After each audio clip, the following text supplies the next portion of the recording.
नमस्कार दोस्तों, आप सभी का फिर से एक बार स्वागत है आपके अपने चैनल नॉलेज जिंदगी के अंदर। दोस्तों, इस वीडियो के माध्यम से हम आपको जानकारी देने वाले हैं। जो भी कैंडिडेट ट्रेन से सफ़र करते हैं अपना, ये वीडियो उनके लिए काफ़ी इम्पॉर्टेंट होने वाली है, क्योंकि जो नए रूल्स आए हैं उसके रिगार्डिंग काफ़ी कुछ बदल जाएगा सफ़र करना। तो रेलवे के द्वारा क्या क्या बदलाव किए गए हैं दोस्तों, इस वीडियो के माध्यम से हम आपको सारी जानकारी देने वाले हैं, ताकि किस तरह की कोई भी कंफ्यूजन ना रह जाए आप लोगों को। चलिए वीडियो को स्टार्ट करते हैं और वन बाय वन सारी जानकारी आपके साथ शेयर करते हैं।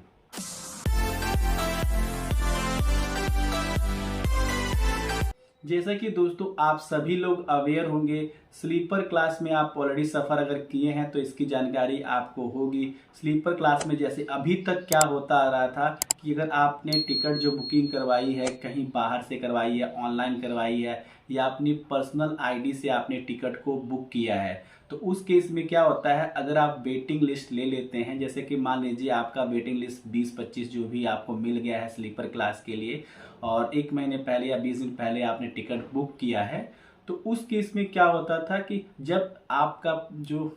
जिस दिन आपको ट्रेवल करना है 4 घंटे पहले चार्ट जो है जारी होता है। अगर चार्ट बनने के बाद आपकी वेटिंग लिस्ट में कंफर्म हो जाती थी तो आप यात्रा इसमें कर पाते थे ट्रेन में। अगर जो है वेटिंग लिस्ट दोस्तों क्लियर नहीं होती थी तो उस केस में क्या है, आपका जो ऑनलाइन टिकट आपने किसी भी माध्यम से लिया हो वो क्या होता है, अमान्य घोषित किया जाता था। उसका जो पेमेंट आपको कटा होता था वो आपको रिफंड मिल जाता था, जिस भी मीडियम से आपने पेमेंट किया होता है 2 से 3 दिनों में। तो ये प्रोसेस अभी तक कंटिन्यू चल रहा था। इसके अलावा दोस्तों अगर आपने वो टिकट जो है रिजर्वेशन काउंटर पे जाकर रेलवे स्टेशन पर आपने उसकी बुकिंग किया हुआ है, तो दोस्तों उस केस में क्या होता था, अगर मान लीजिए चार्ट बन जाता है और वेटिंग लिस्ट ही रह जाता है, तो उस केस में क्या है, उसी टिकट के माध्यम से आप स्लीपर की क्लास में आप ट्रेवल कर लेते थे। मतलब कहने का ये है, आपको सीट जो है नहीं मिली है, फिर भी आप कहीं भी एडजस्ट होके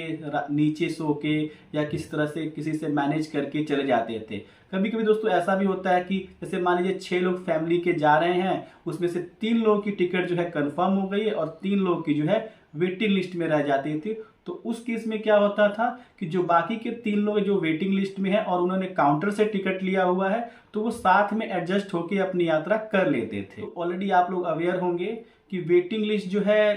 250, 300, 350 भी स्लीपर क्लास में हो जाती थी और लोग वेटिंग लिस्ट जो है ले लेते थे। उसमें क्या होता था कि जब मान लीजिए ट्रेन जा रही है, समर सेशन है या छुट्टियों का टाइम है, दिवाली या छठ पूजा होती है, तो उस टाइम पे बहुत ज़्यादा रेलवे में रश होता है और लोग क्या करते हैं, वेटिंग लिस्ट लेकर ट्रेन में चढ़ जाते हैं स्लीपर क्लास में। उसके बाद दोस्तों काफ़ी रश हो जाता है और जो लोगों की खुद की टिकट ऑलरेडी उन्होंने महीने 4 महीने पहले 3 महीने पहले बुकिंग करवाई होती है, उनको भी सही से बैठने को नहीं मिलता है स्लीपर क्लास में। कह सकते हैं दोस्तों जनरल जैसी हालत हो जाती थी। तो काफ़ी सारी इसके रिगार्डिंग कंप्लेन रेलवे को गई थी, बार बार जा रही थी, सर हम लोग पैसा लगाकर स्लीपर क्लास में बुकिंग करते हैं बट उसका जो बेनिफिट हम लोगों को नहीं मिल पाता है, क्योंकि स्लीपर क्लास में सभी वेटिंग लिस्ट वाले भी आ जाते हैं। इसके अलावा दोस्तों कुछ लोग ऐसा क्या करते हैं कि अनरिजर्व टिकट ले लेते हैं, जिसको हम जनरली बोलते हैं जनरल टिकट। तो जनरल क्लास के लिए वो सफ़र करने के लिए होता है और वही जनरल टिकट लेकर स्लीपर की क्लास में बैठ जाते थे और उसके बाद जब टीटी आते हैं तो उनको वो जनरल जो टिकट होती है अनरिजर्व, उस टिकट को देकर जो है चालान पेनल्टी पे करके टिकट बनवा लेते थे और वो यात्रा अपनी कंटिन्यू कर लेते थे। तो दोस्तों ये सब चीज़ें हो रही थी अभी तक, बट आने वाले टाइम में सब चीज़ें खत्म हो जाएगी, क्योंकि सारे रूल्स दोस्तों अब बदल चुके हैं स्लीपर क्लास के लिए। और जो नई गाइडलाइन के हिसाब से क्या क्या बदलाव आए हैं आपको हम बिल्कुल इस वीडियो के माध्यम से क्लियर करने वाले हैं। चलिए दोस्तों, जैसे कि हम बात करते हैं, ऑनलाइन टिकट आपने किसी भी माध्यम से बुक करवाया हो, कहीं से बाहर से काउंट जाके बुक करवाया हो या खुद की अपनी आईडी से बुक करवाया हो, अगर आपका चार्ट बनने के बाद वेटिंग लिस्ट में रह जाता है टिकट, तो उस केस में क्या होगा, सेम एज इट इज जैसे टिकट आपका जो है कैंसिल हो जाता था और आप यात्रा नहीं कर पाते थे उस टिकट में, सेम एज इट इज रहने वाला है। बट अब बात करते हैं काउंटर टिकट से। जो भी टिकट आपने काउंटर से लिया है, रिजर्वेशन काउंटर से जाके करवाया है, उस केस में अगर आप जिस दिन यात्रा कर रहे हैं चार्ट बनने के बाद वेटिंग लिस्ट में रह जाता है, उस टिकट को दोस्तों अमान्य घोषित कर दिया जाएगा। मतलब कहने का ये है उस टिकट पर आप यात्रा नहीं कर पाएंगे अगर वेटिंग लिस्ट में है तो दोस्तों बात करें कि पैसा जो आपने टिकट लिया है वो कैसे रिफंड होगा, क्योंकि दोस्तों ऑनलाइन के केस में क्या है, जिस मीडियम से आपने पेमेंट किया उसी मीडियम से पैसा आपके अकाउंट में आ जाता है। काउंटर पर आप जो है अपना बैंक का खाता नहीं देते हैं, उस केस में आपको जो है अपना टिकट ले जाकर काउंटर पर देना होगा। काउंटर से ही टिकट को कैंसिल कर होगा और आपका जो पैसा है वो आपको रिफंड होने वाला है। तो दोस्तों बात करते हैं, अगर आप जो है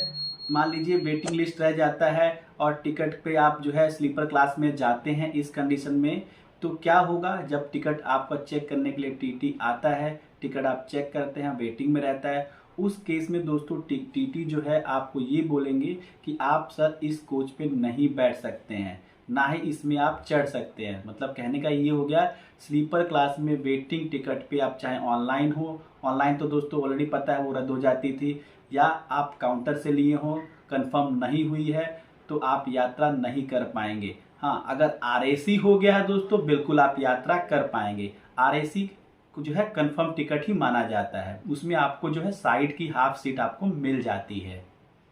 बट दोस्तों बात करें अगर वेटिंग लिस्ट में है, उस केस में आपको जो है चालान तो कटेगा है, क्योंकि आपको जो है वो निरस्त हो चुकी है टिकट। चालान के बाद दोस्तों आपको ये बोला जाएगा आपको जनरल बोगीज में जाइए, आपको जनरल बोगीज में भेज दिया जाएगा। तो जनरल बोगीज दोस्तों ऑलरेडी आप सभी लोग अवेयर होंगे, उसमें काफ़ी ज़्यादा रश होता है और आपके लिए जो है जो नॉर्मल जो कैंडिडेट हैं उनको ट्रैवल करना उतना आसान नहीं होगा, बहुत ही मुश्किल होने वाली। तो दोस्तों कहीं ना कहीं देखा जाए इसके बेनिफिट होने के साथ साथ इससे नुकसान भी होने वाले हैं। बेनिफिट दोस्तों ये है कि जो स्लीपर क्लास में लोग जो सफ़र करते थे, तो अगर एक्स्ट्रा लोग उसके अंदर नहीं घुसेंगे तो वो लोग आसानी से आरामदायक सफ़र अपना कर पाएंगे, क्योंकि देखिए बहुत सारा रश होने के चलते उनको खुद दिक्कतें होती थी, क्योंकि पैसा तो दिए हैं बट वो उसका बेनिफिट नहीं ले पाते थे, कहीं ना कहीं ये दिक्कतें करती थी उनको। उनके लिए काफ़ी बेनिफिशियल है कि अब एक्स्ट्रा लोग जो है स्लीपर क्लास में ट्रैवल नहीं करेंगे, और एक दो लोग घुस भी जाते हैं तो उनको जो है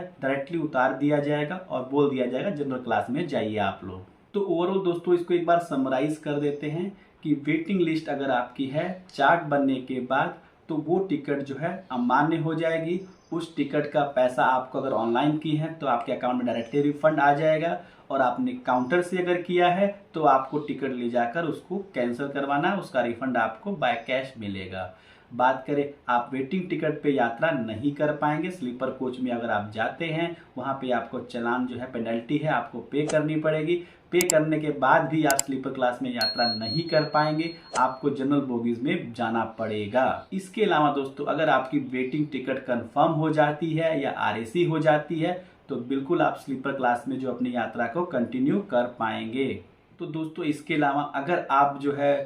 जनरल क्लास में नहीं जाते हैं, उस केस में जो है आपको नेक्स्ट पेज पे आपको उतरना पड़ेगा स्टेशन पर, आप यात्रा नहीं कर पाएंगे। बाकी दोस्तों ये जो चेंजेस किए गए हैं आपकी क्या सुझाव है कि ये सही है या गलत है, आप कमेंट करके ज़रूर बताइएगा। बाकी कोई भी डाउट है तो आप कमेंट करके पूछ सकते हैं, इसका रिप्लाई आपको दिया जाएगा। उम्मीद करते हैं दोस्तों ये वीडियो आपके लिए काफ़ी हेल्पफुल होगी और आपके सारे डाउट्स जो हैं वो क्लियर हो गए होंगे। अंत में दोस्तों हमेशा की तरह एक बार फिर से दोस्तों वीडियो अच्छी लगती है लाइक और सब्सक्राइब जरूर किया करें। मिलते हैं दोस्तों फिर एक नई वीडियो के साथ, तब तक के लिए thank you so much, have a great day.